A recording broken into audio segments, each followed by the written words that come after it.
Bonjour à toutes et à tous. J'ai le plaisir de recevoir Charlotte Wills pour le 9e épisode de Fortitude. Charlotte Wills est une spécialiste reconnue de l'hypersensibilité. Alors, vous êtes nombreux à ignorer ce qu'est l'hypersensibilité.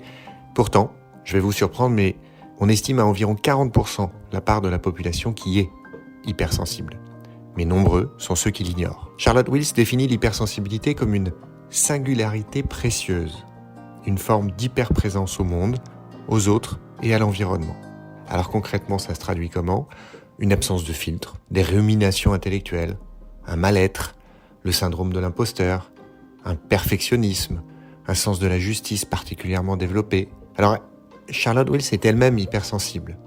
Et elle nous montre au travers de son parcours que l'hypersensibilité est une manière d'être qui, lorsque justement elle est ignorée ou qu'elle est niée, peut engendrer de très grandes difficultés, voire des souffrances. Mais au-delà de la pédagogie qui nous offre sur l'hypersensibilité, le témoignage de Charlotte Wills nous rappelle également à quel point il est essentiel d'apprendre à se connaître soi-même et de ne pas occulter nos particularités de peur d'être différent des autres. Car c'est justement lorsque l'on ignore qui l'on est que l'on se laisse imposer des choix ou des conduites, voire qu'on se les impose à soi-même. Bonjour Charlotte Wills, merci beaucoup d'avoir accepté mon invitation. Merci à vous de m'avoir invité. Merci beaucoup. Je sais que vous êtes très sollicité, notamment par les médias, parce que je vais vous présenter comme ça. Hein. Vous êtes, alors on va pas dire, on va être un petit peu humble, la spécialiste. On va dire que vous êtes une des spécialistes françaises de l'hypersensibilité. Votre titre aujourd'hui, c'est psychopraticienne. Vous êtes psychopraticienne, coach et votre activité est dédiée, et vous me dites si je me trompe, à l'hypersensibilité. C'est bien ça ? Oui, exactement. Ouais. Dédié à l'accompagnement des personnes hypersensibles. Ouais. Voilà. Et alors, je vais rentrer tout de suite dans le vif du sujet. On s'est connus il n'y a pas très longtemps. L'un de mes enfants connaît des difficultés depuis de nombreuses années. Un jour, au détour d'une conversation avec un ami avec qui je travaille, on est amené à discuter de ça et voilà les différentes épreuves qu'on a vécues, les difficultés, et surtout la difficulté à savoir ce qui se passe pour pouvoir ensuite derrière s'adapter, pour pouvoir apporter une réponse. Et cet ami me dit au cours de la conversation, il me dit c'est étonnant parce que ce que tu me décris dans l'attitude de ton fils, etc. Ça ressemble à ce que moi j'ai vécu toute ma vie. Et figure-toi que j'ai découvert, il a 45 ans, j'ai découvert très récemment qu'en fait j'étais hypersensible. Et du coup, c'est lui qui me parle de vous.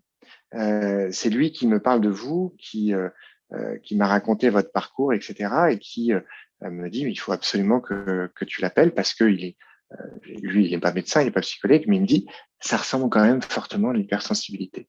Et donc on vous a contacté, on a discuté pendant 1 heure. On va y revenir, mais vous nous avez posé vos 20 fameuses questions pour savoir, pour identifier si quelqu'un est hypersensible. Et effectivement, je crois qu'on a répondu oui à 19 sur 20. Donc, on a eu une très bonne note. Et donc, notre fils, qui aujourd'hui a 8 ans, est hypersensible. Et c'est comme ça voilà, qu'on vous a découvert, qu'on a découvert l'hypersensibilité. Est-ce que vous pouvez nous expliquer en quelques mots ce qu'est l'hypersensibilité ? Oui. Alors, ma définition de l'hypersensibilité, j'explique toujours l'hypersensibilité de cette manière, c'est que pour moi, l'hypersensibilité, c'est une singularité précieuse, une forme d'hyperprésence au monde, aux autres et à l'environnement. Et donc, du coup, ça se caractérise par une sensibilité à travers d'abord les 5 sens. Dans hypersensible, il y a sens. Donc, une hypersensibilité, une sensibilité plus haute à travers les sens. La vue, l'odorat, l'ouïe, le toucher, le goût, pas forcément les 5 sens, mais il y en a au moins 1 ou 2.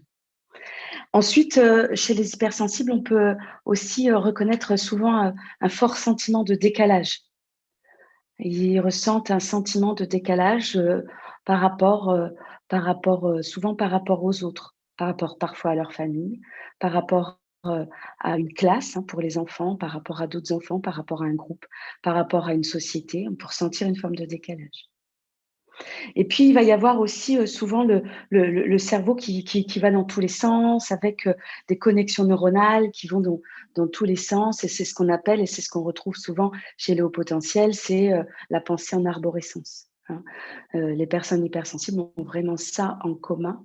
C'est cette pensée en arborescence qui fait que très souvent, on a comme un bouillonnement d'idées, on est comme souvent pris par un mental qui va dans tous les sens et qui est en effusion. Ensuite, on peut avoir aussi ce qui amène souvent à une grande intuition. Donc du coup, moi j'ai vraiment cette tendance à dire que l'hypersensibilité, c'est d'abord les sens, c'est une pensée en arborescence et c'est aussi une hyper-intuition.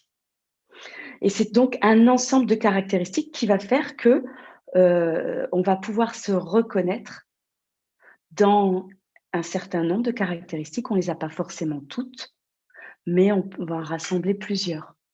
Donc la première chose, c'est que la personne, elle va déjà se sentir hypersensible.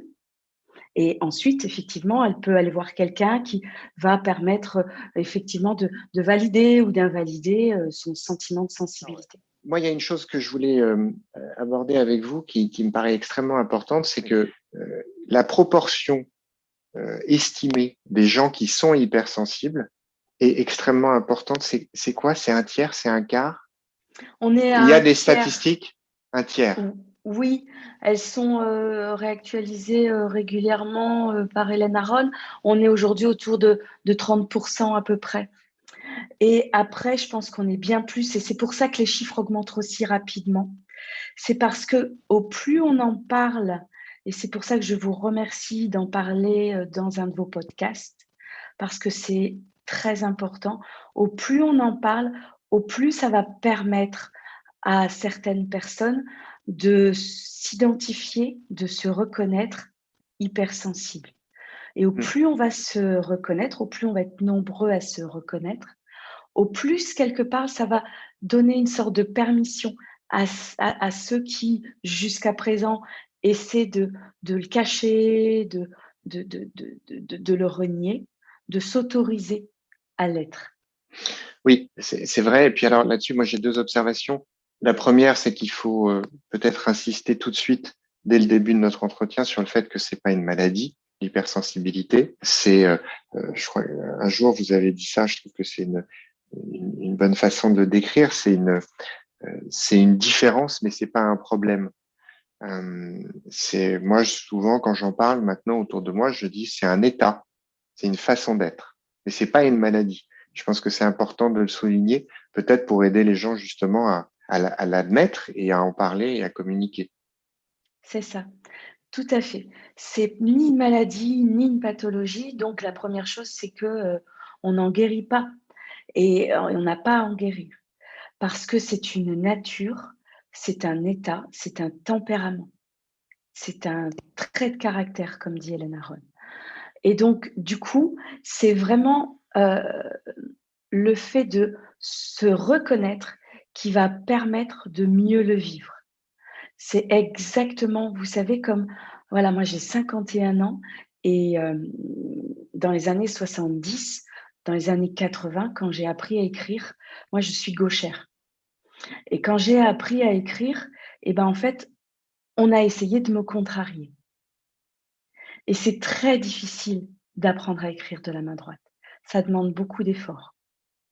C'est exactement ce que vivent les hypersensibles dans ce monde.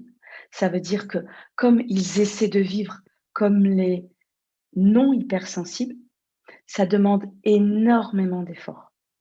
Et c'est ces efforts qui créent les difficultés et pas l'hypersensibilité.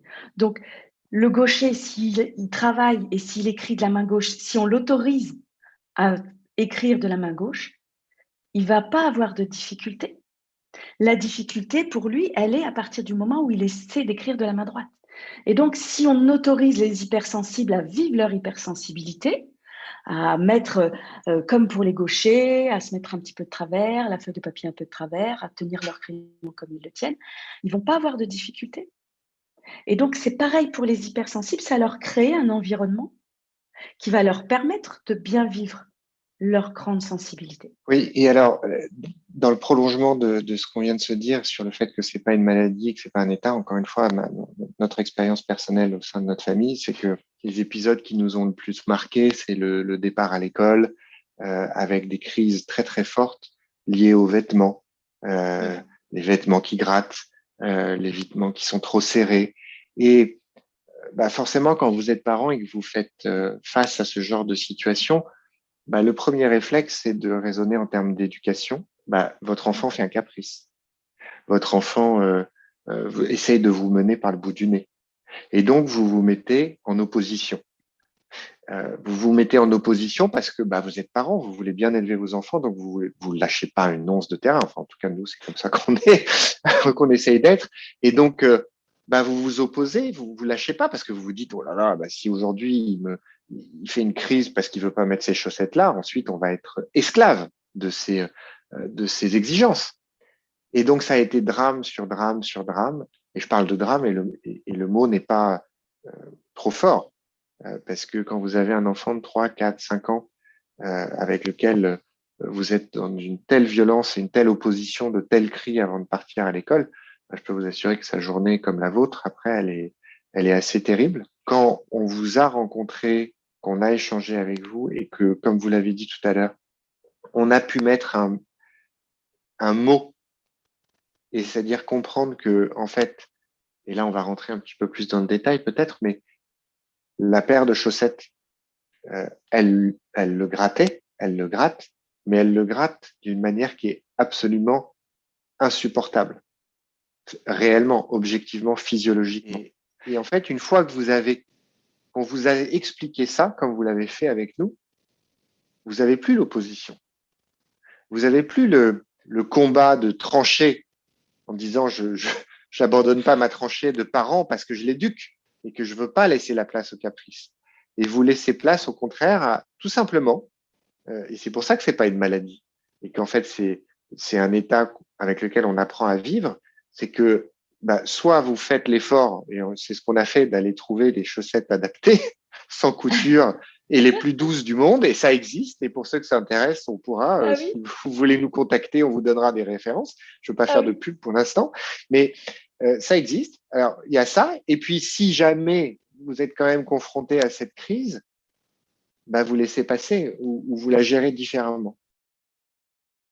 Je donne cet exemple-là parce que ça répond, je pense, ça illustre assez bien ce que vous venez d'expliquer, c'est-à-dire que c'est un état, c'est une différence, c'est une façon d'être avec laquelle on apprend à vivre, mais entre guillemets, on ne soigne pas, qu'on ne fait pas disparaître. Et c'est ce qu'on a expliqué à notre enfant. On lui a dit très vite, parce que il a 8 ans, mais il est tout à fait en mesure de comprendre. Et on lui a fait un petit peu l'analogie du super-héros. Les super-héros, ils ont des super pouvoirs, mais ils ont aussi des super faiblesses. Superman, c'est la kryptonite, et l'hypersensibilité, c'est ça. Et donc, bref, je referme cette parenthèse, mais je pense que c'est extrêmement important de tout de suite comprendre, surtout pour des jeunes enfants, parce qu'il y a l'hypersensibilité qu'on découvre à 45 ans comme vous, on va y revenir, mais, et je l'espère, avec une plus grande connaissance et une plus grande communication autour de l'hypersensibilité, des cas comme notre famille et comme notre enfant vont se multiplier, puisque plus tôt on la découvre, plus facile la vie de la personne hypersensible va se dérouler par la suite, puisqu'il aura le mode d'emploi. Oui, je vous en remercie beaucoup d'illustrer mon propos avec votre propre histoire, parce que votre propre témoignage, parce que c'est véritablement les témoignages, voyez, qui parlent aux gens. Et on a beau parfois faire des livres avec des explications, véritablement, le témoignage permet aux personnes de se reconnaître et de s'identifier, et on sent vraiment que c'est du vécu. Et vous avez tout à fait raison. C'est aussi un magnifique, quelque part, don d'humanité que vous faites à votre enfant aussi, en lâchant aussi cette croyance que il fait des caprices, parce que très souvent, c'est associé à ça. C'est associé à des caprices, et en fait, un enfant hypersensible, non, c'est pas forcément des caprices. quand il le dit, c'est véritablement du vécu. Et donc, du coup, c'est lui permettre à exprimer ce qu'il ressent, ce qu'il vit, et c'est l'autoriser à exprimer ce qu'il ressent. Merci beaucoup pour votre illustration.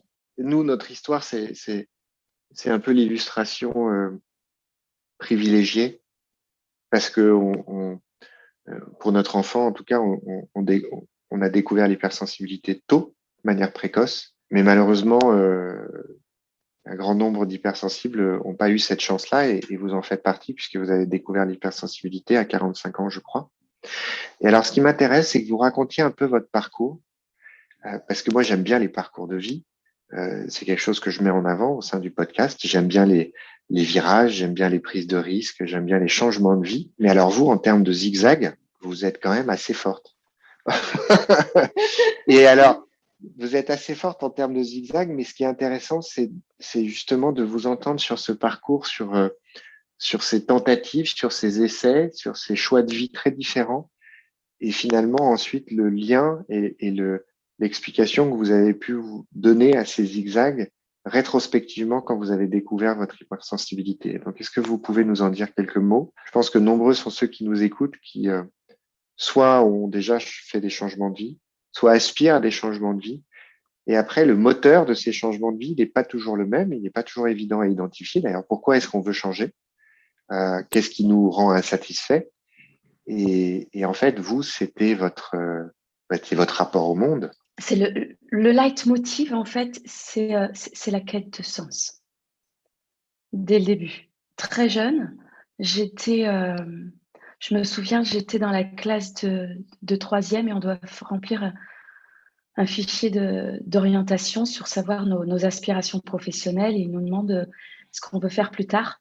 Et je me souviens le regard qui sort de la fenêtre et qui est du coup dans la cour de récréation, et je regardais le ciel et je me dis qu'est-ce que je veux faire plus tard? Et je me mets à rêver. Et je me mets à rêver de ce que j'ai envie de faire plus tard. Et alors là, il y a tout un panel qui est venu.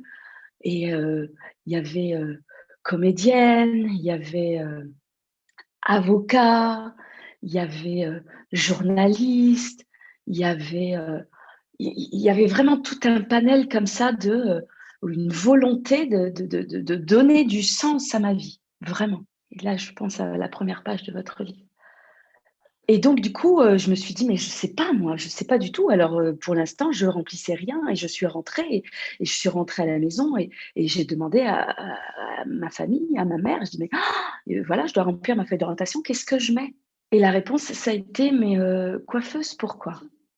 Parce qu'il faut savoir que mes parents avaient un salon de coiffure, donc mes parents étaient coiffeurs tous les deux et voilà, donc en fait, je ne sais pas si ma sœur était déjà coiffeuse ou pas, mais la question ne se posait pas, c'était j'allais être coiffeuse. Donc du coup, je suis descendue du grenier à la cave et j'ai dit: «Bon, d'accord». Et parce que aussi je ne voulais pas créer de problème en tant que bonne hypersensible, c'est que voilà, il y avait je ne voulais pas créer de problème à la maison, je voulais pas je voulais rester discrète, je voulais pas causer une difficulté, donc du coup, il y avait premier choix, deuxième choix, troisième choix et j'ai marqué premier choix, deuxième choix, troisième choix, coiffeuse. C'est ça. J'ai fait CAP coiffure, BEP brevet professionnel coiffure. À 19 ans, j'avais mon CAP mixte, mon brevet professionnel mixte et je pouvais ouvrir un salon de coiffure. Alors j'ai dit: «J'ai mon diplôme» et mon père il me dit: «Si tu veux, on rachète le salon de coiffure de ton patron là». Et j'ai dit: «Mais non». Donc je lui ai demandé, je dis: «Est-ce que vous seriez d'accord pour m'offrir un stage de coiffeur à Paris dans une école que j'ai repérée, qui s'appelait à l'époque Jean-Louis Desforges, sur le boulevard Richard Lenoir?» Bon ils me répondent: «Bon d'accord, pour te féliciter parce que tu as eu tes diplômes tout de suite, pour te féliciter, on t'offre cette formation qui coûtait assez cher à l'époque. C'était sur 3 ans. Et donc, je suis venue à Paris pour faire ça. Et j'ai adoré parce que là, j'ai vraiment eu l'impression d'apprendre des techniques et du coup, de trouver une aisance dans mon travail. Et à la sortie de ça, ils m'ont dit: «Bon, tu veux t'installer maintenant?» J'ai dit: «Mais non, pas encore, non». Et après, j'ai trouvé un travail dans un salon de la même gamme. Et là, on m'a présenté un coiffeur qui avait un tout petit salon de coiffure dans la banlieue lilloise, qui lui faisait de la coiffure de studio et j'ai trouvé que c'était extraordinaire. Il faisait de la coiffure de studio et la coiffure de studio, en fait, c'était d'aller coiffer les mannequins pour les magazines, les catalogues, pour les pubs, voilà, et j'ai trouvé ça extraordinaire. La seule chose, c'est qu'il fallait faire coiffure et maquillage, donc il m'a appris le maquillage. Donc je l'ai suivi pendant plusieurs mois et je l'ai suivi sur les différents, shootings qu'il faisait. Et vraiment, je trouvais un épanouissement parce que c'était chouette, c'était jamais au même endroit, on voyageait, mais c'était toujours à l'intérieur pour l'instant. Jusqu'au moment où en fait, il m'a dit: «C'est bon Charlotte, la cliente pour tel catalogue, elle a adoré ton travail, elle te veut pour le prochain voyage pour le prochain voyage». Je crois que c'était, je sais plus si c'était Miami ou le Maroc, mais il fallait partir et c'était un shooting à l'extérieur. Et là, j'ai été confrontée à quelque chose d'extrêmement difficile pour moi, c'est qu'en fait, j'ai une maladie génétique qui fait que ça s'appelle la protoporphyrie érythropoïétique, je peux pas aller au soleil. Et donc j'ai été obligée de refuser ce shooting-là. Parce qu'en fait, le dernier shooting, ça avait été en fait, en Belgique au mois de septembre pour le magazine Fil d'Art, mais il faisait très beau et j'avais fait ce shooting qui était en extérieur. Pourtant, c'était en septembre et en Belgique, mais j'avais eu de l'allergie au soleil et je m'étais retrouvée avec des mains qui faisaient 3 fois le volume. Je m'étais retrouvée avec un visage qui doublait. Tous les matins, le tournage, le shooting, je pense qu'il avait duré, 5 jours. Mais dès le premier jour, j'avais eu trop de soleil, mon quota de soleil était dépassé et j'avais vécu l'enfer. Je ne disais rien à personne. Il y a personne qui s'en est rendu compte, mais j'avais les mains qui avaient triplé de volume. Le soir, je rentrais, je plongeais mes mains dans l'eau froide. J'étais allée en Belgique, là où c'était à Ostende, je crois, voir un médecin. J'avais dit: «Il faut faire une piqûre de cortisone, mais ça va pas vous faire passer», il me disait. Je disais: j'ai trop mal, il faut que vous me fassiez une piqûre de cortisone». Il m'a donné la piqûre de cortisone, je l'ai faite, j'ai trouvé un pharmacien qui m'a faite et je suis retournée le lendemain au shooting et je cachais mes mains dans le dos et je cachais mes mains dans le dos et je n'ai jamais rien dit à personne. Et donc en rentrant, j'ai dit: «Ben, non, je vais pas aller faire le shooting à Miami ou au Maroc», je sais plus où c'était. Et donc là, j'ai décidé d'arrêter. Et donc à partir de ce moment-là, j'ai renoncé à, cette superbe carrière qui se lançait d'être, coiffeuse, maquilleuse pour les magazines, les catalogues et à partir de ce moment-là, j'ai arrêté et c'est mon père qui est revenu et qui m'a dit: «Mais Charlotte, arrête de travailler pour les autres, travaille pour toi. Est-ce que tu es d'accord pour ouvrir un salon de coiffure? Il y a des pas de porte là maintenant». Et là, j'ai dit: «Oui». Donc j'ai ouvert un salon de coiffure barbier, ce que tout le monde fait partout à Paris maintenant. Et voilà. Et donc du coup, c'est de fil en aiguille, très, très, très rapidement, en fait, il y a eu de plus en plus de monde et en fait, j'avais un bilan prévisionnel qui prévoyait d'embaucher au bout d'1 an et demi et au bout de 6 mois, j'ai embauché une apprentie, puis une employée et cetera et pendant 7 ans, j'ai tenu ce salon de coiffure. Jusqu'au jour, en fait, où pour la continuité de ces changements, comment est-ce que pour répondre à votre question, comment est-ce que j'ai changé du coup? Bah, là, en fait, un soir, il y avait plein de monde dans le salon et il y a un monsieur qui avait rendez-vous qui vient, qui se pose, qui voit le monde, il avait rendez-vous.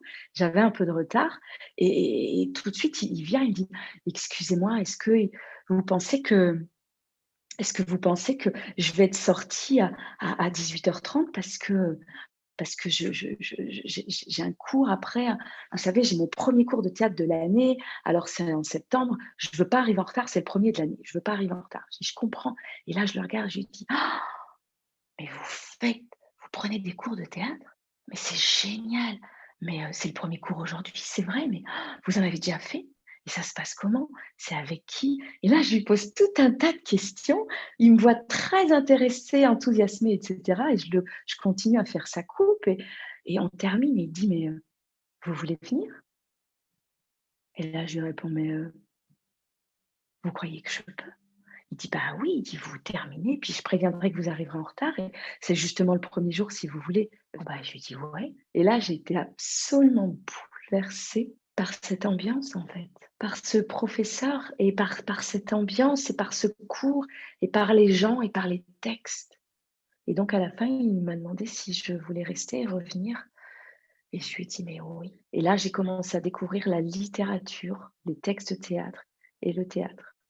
Et à travers le théâtre, j'ai découvert cette, communication qu'il pouvait y avoir entre les gens et l'importance de la communication, de dire les choses, de se dire les choses, qu'on pouvait ressentir des choses à l'intérieur et qu'on avait le droit de dire ce qu'on ressentait grâce au théâtre.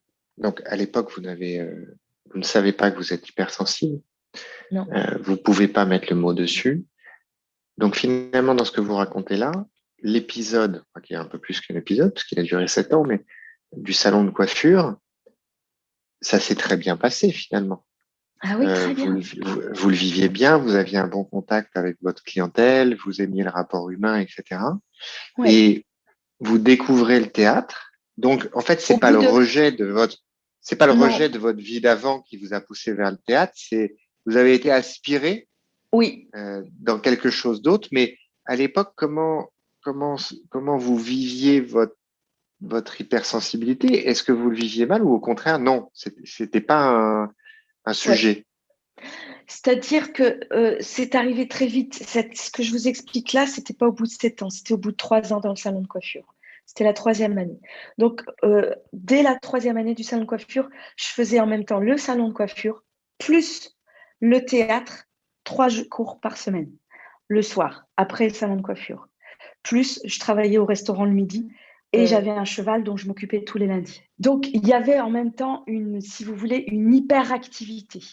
Donc, mon salon de coiffure, la relation avec mes clients, ce que je faisais, j'aimais beaucoup.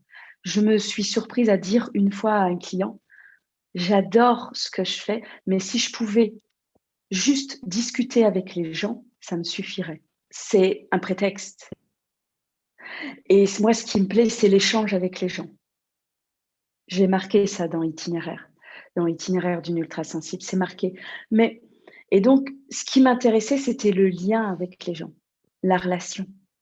C'est ça qui m'intéressait, c'était de les écouter, de les écouter, de partager ça. Donc oui, à un moment donné, ça a été l'aspiration vers le théâtre. Ça a été une aspiration parce que j'ai accumulé les cours de théâtre à côté. Je tenais toujours mon salon de coiffure, j'étais toujours fidèle au poste, etc. Mais il y a un moment donné, au bout de 5 ans, j'étais hyper fatiguée. Je suis tombée en burn-out. J'ai fait un burn-out à 28 ans. Un premier burn-out, j'étais très fatiguée, je prenais jamais de vacances. Je travaillais, je faisais les cours de théâtre, les représentations, j'étais au restaurant et je m'occupais de mon cheval avec qui j'avais vraiment, mais c'était qu'un cheval que je louais. J'étais pas propriétaire. Donc, si vous voulez, ça a été une accumulation de choses qui a fait que j'ai décidé de vendre le salon.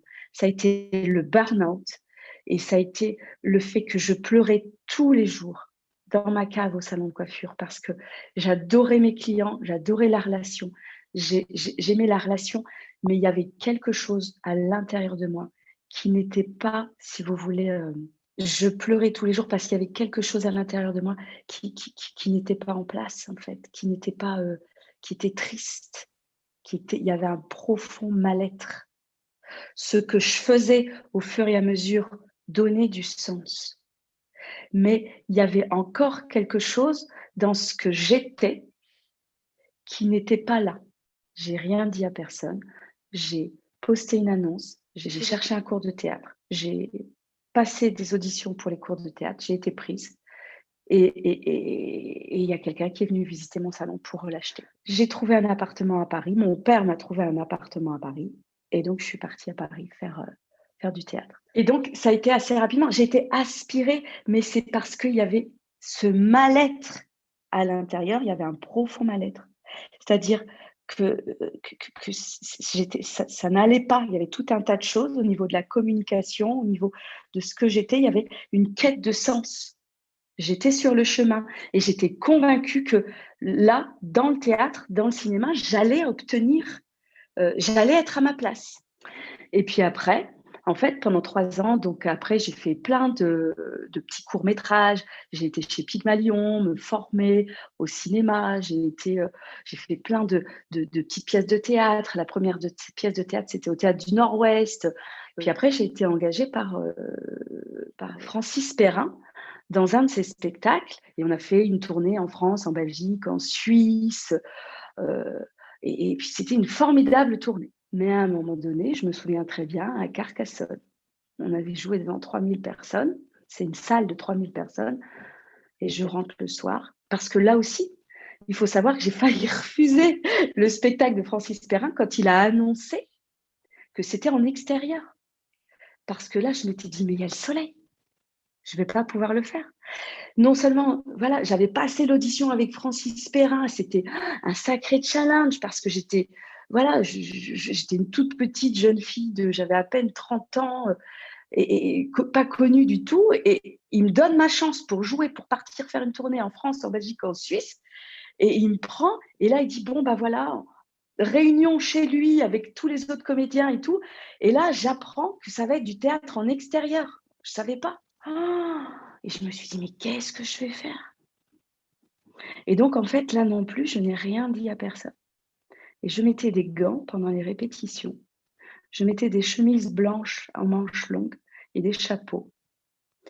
Et on me disait, tu fais ton original, parce que personne ne savait que j'étais allergique, parce que ça va, les représentations, c'était le soir, à partir de 22h, le soleil était couché. Mais toutes les répétitions, ou quand on devait bouger, en fait, les répétitions, les plateaux, ils étaient en plein soleil. Et donc, on passait 3 heures à faire des répétitions et j'étais en plein soleil. Et jamais personne de la troupe ne l'a su, ni même Francis Perrin, que c'était extrêmement difficile pour moi, que je souffrais énormément. J'avais à nouveau de l'allergie, donc je mettais des chemises blanches ou manches longues et que je me cachais.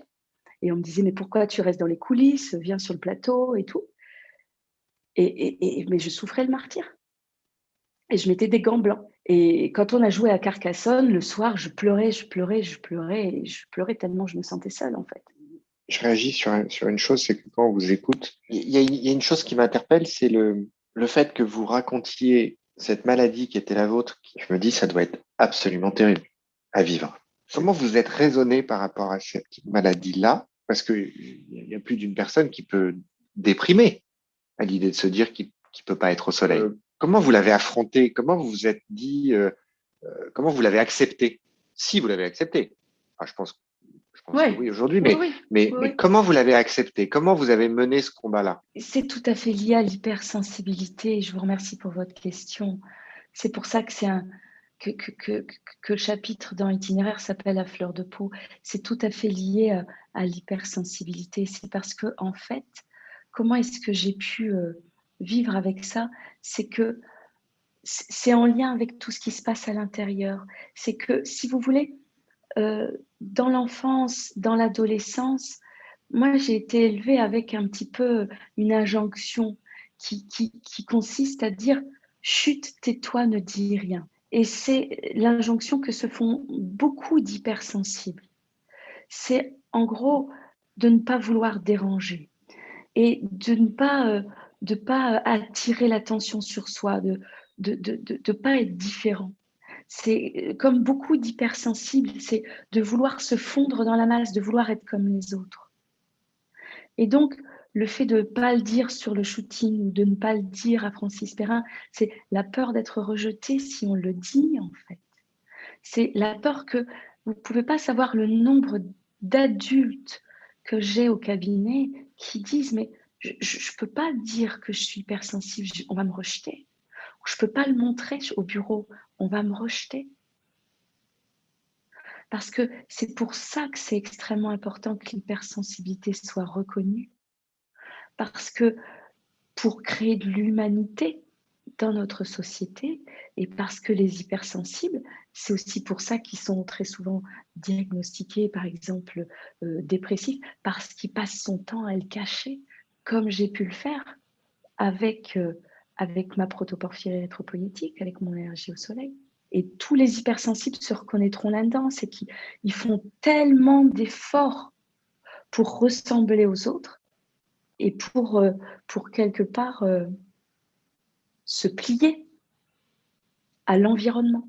Il ne s'agit pas, ma démarche n'est pas, c'est pas du voyeurisme. Hein. Oui. Moi, ce qui m'intéresse, c'est les ressorts que chacun d'entre nous Oui. peut actionner, peut aller chercher pour faire face à l'adversité, notamment. Et cette adversité-là, est-ce que déjà vous aviez développé c'est une question que je pose à la plupart de mes invités. Hein, je parle de quelle est votre philosophie? Quelles sont justement les idées, les principes qui vous permettent d'avancer ou qui façonnent votre existence, etc. Mais donc, du coup, à l'époque, moi, ce que je m'imagine, peut-être de manière un peu simpliste ou romancée, c'est que vous, comme nous tous, quand on intériorise quelque chose, il faut que ça sorte d'une manière ou d'une autre.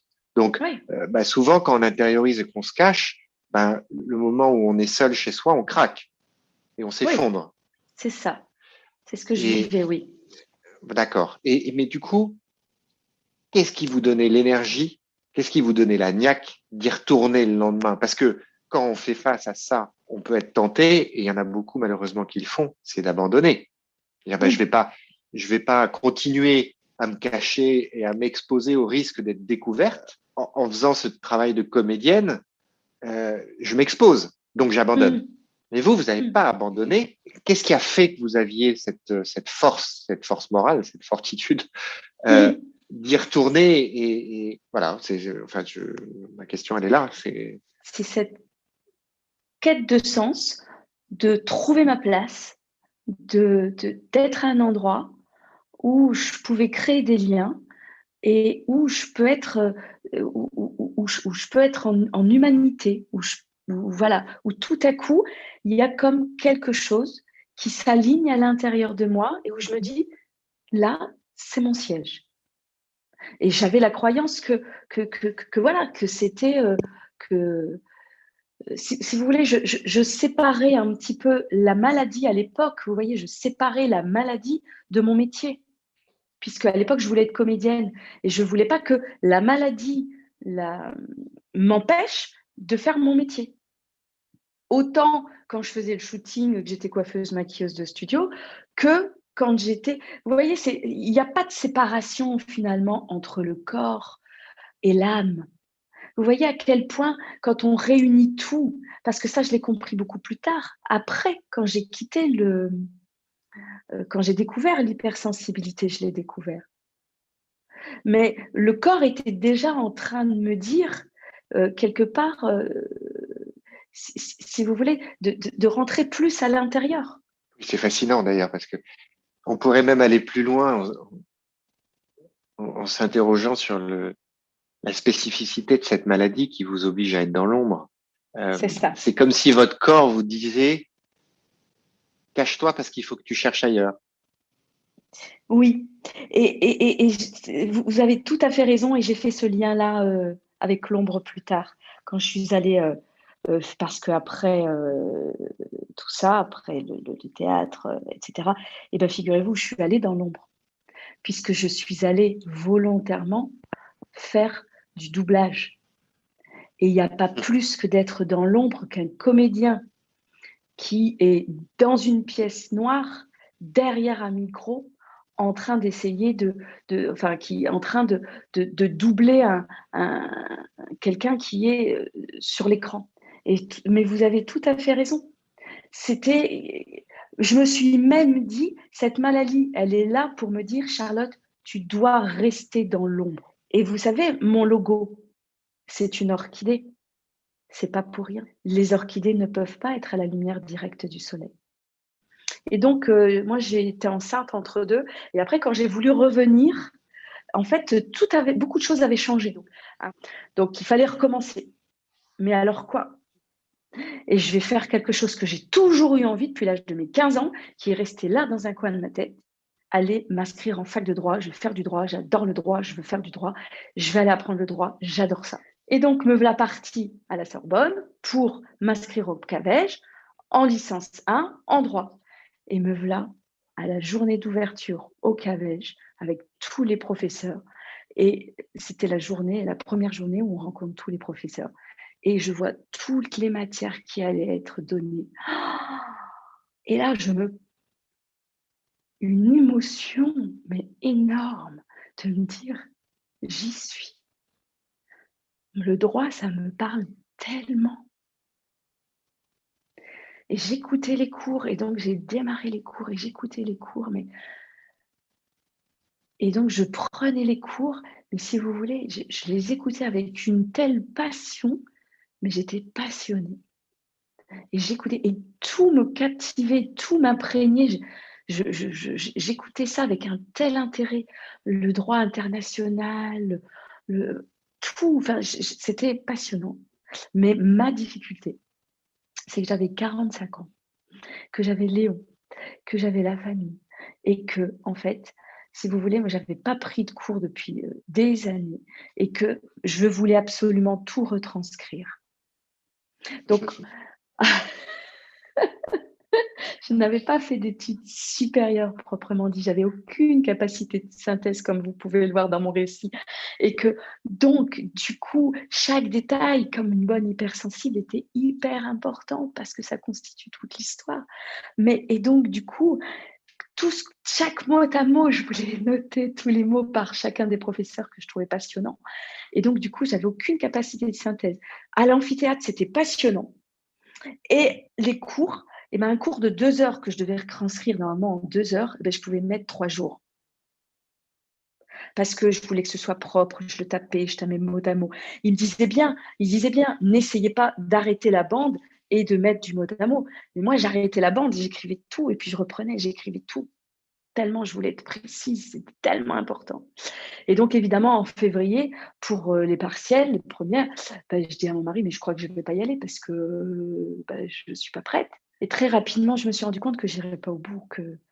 Et là, j'ai dit à mon mari, je dis, tu vois, je suis super contente. C'était dans un coin de ma tête depuis toujours. J'y suis allée, je l'ai fait, mais je dois me rendre à l'évidence que je n'ai pas les capacités aujourd'hui pour y aller plus loin. Et là, je me dis, mais qu'est-ce que je vais faire? J'arrête. Donc, j'arrête le droit. Et là, je me suis abandonnée à, je ne sais pas en fait. Et puisque je ne sais pas, tout ce que j'entreprends, tout ce que je fais, la coiffure, le théâtre, le doublage, le cinéma, le droit, tout ce que je fais, ça ne marche pas. Tout ce que je décide, tout ce que je choisis, ça ne marche pas, j'arrête. Et puis, j'accepte d'être dans quelque chose où je me dis que ça ne va pas être avec le mental que ça va se décider. J'accepte de m'abandonner à la vie.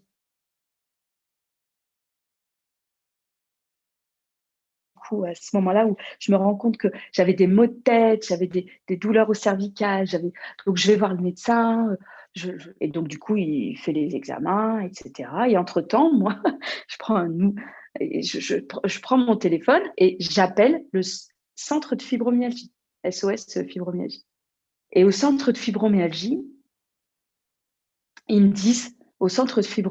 disent, mais si vous êtes fibromyalgique, madame, il faut que vous fassiez très attention parce que les fibromyalgiques sont hypersensibles et donc, du coup, il faut que vous fassiez attention à vous, à votre environnement, etc. Et de toute la conversation de 25 minutes que j'ai eue avec cette dame, j'ai toujours un papier, un crayon quand j'ai quelqu'un au téléphone et j'avais noté hypersensible. Je n'ai retenu que ce mot. Et quand on a raccroché, j'ai commencé à faire des recherches sur Internet de l'hypersensibilité. Je suis tombée sur le livre de Hélène Aron, que je suis immédiatement allée chercher, qui a été une véritable révélation. Et là, je me suis dit, mais en fait, je me reconnais tellement dans ça. C'est incroyable. Et c'est quelques jours plus tard, j'ai eu comme une lumière et je me suis dit, mais Charlotte, de tout ce que tu as appris sur l'hypersensibilité, ce que tu as étudié, etc., ce que tu as noté, tout ça, tu vas écrire un ouvrage, en fait. Tu vas écrire un ouvrage et je vais expliquer l'hypersensibilité à travers mon histoire parce que je dois sûrement pas être la seule, en fait. Il y en a plein. Si moi, c'est arrivé à moi, je suis sûre que c'est arrivé à plein d'autres gens. Et donc, pour l'expliquer, l'hypersensibilité, parce que si j'explique juste avec des mots, voilà, ça va faire 3 pages. Mais à travers mon histoire, ça va pouvoir faire sens, exactement comme vous avez fait avec l'histoire de votre petit garçon, comme vous avez expliqué au début. Quand c'est un témoignage, ça parle aux gens, ça va droit au cœur. Quel a été l'élément, le critère qui vous a convaincu que vous étiez hypersensible? Votre trait de caractère, où vous avez dit, ah bah ça, ok, d'accord, c'est bon. C'est la sensation d'être en décalage. C'est la sensation de devoir être... c'est la sensation de ne pas faire partie de ce monde et de devoir essayer de le comprendre. Parce que donc, pour ceux qui nous écoutent aussi, je pense que c'est important, il y a quand même... Est-ce que vous diriez qu'il y a quand même des liens entre une hypersensibilité et des manifestations physiologiques? Oui, tout à fait.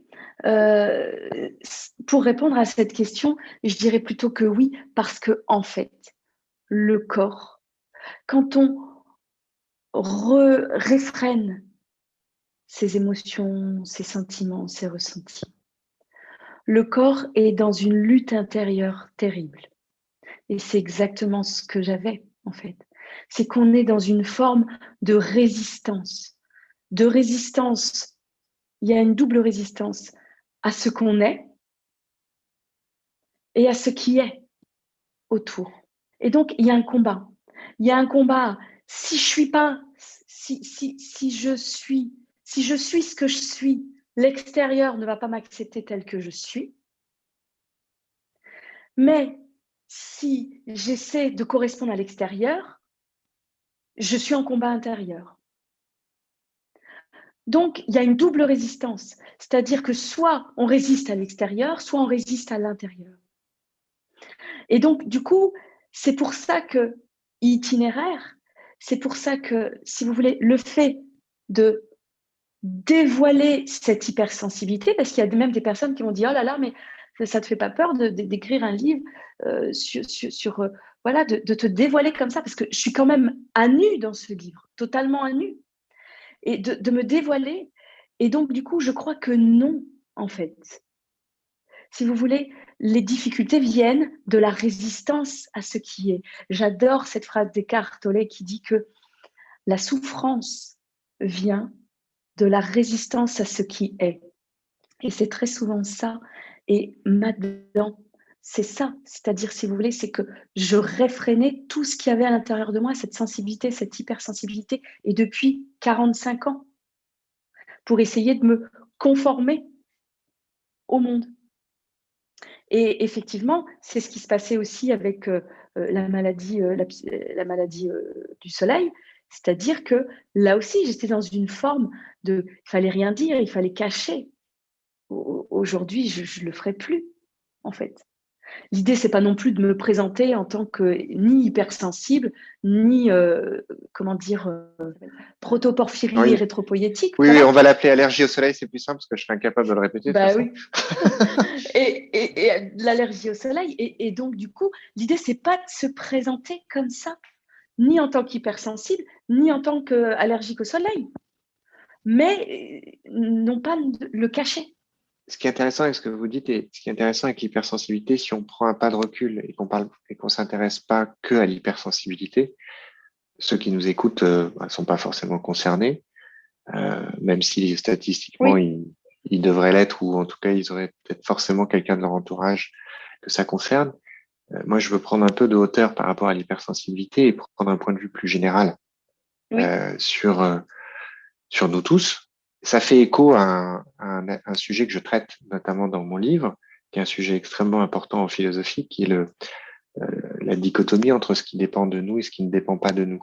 J'explique, parce que d'autres l'ont fait avant moi, hein, je n'ai rien inventé, mais que effectivement, il y a énormément d'angoisse et énormément de souffrance que l'on génère nous-mêmes par rapport à un refus d'accepter justement cette différence entre ce qui dépend de nous et ce qui ne dépend pas de nous. Et qu'il y a une volonté de contrôle, de maîtrise, ou autre sur des éléments qui nous échappent totalement, qui nous amènent du coup à livrer un combat intérieur qu'on ne peut pas gagner et qui est générateur d'énormément de souffrance. Et en fait, quand je vous écoute, je me dis que bien évidemment, on a envie, vous et moi, et c'est tout l'idée de notre échange, de faire connaître le plus possible l'hypersensibilité pour essayer de libérer ces gens qui sont en souffrance, mais qu'on peut même aller au-delà.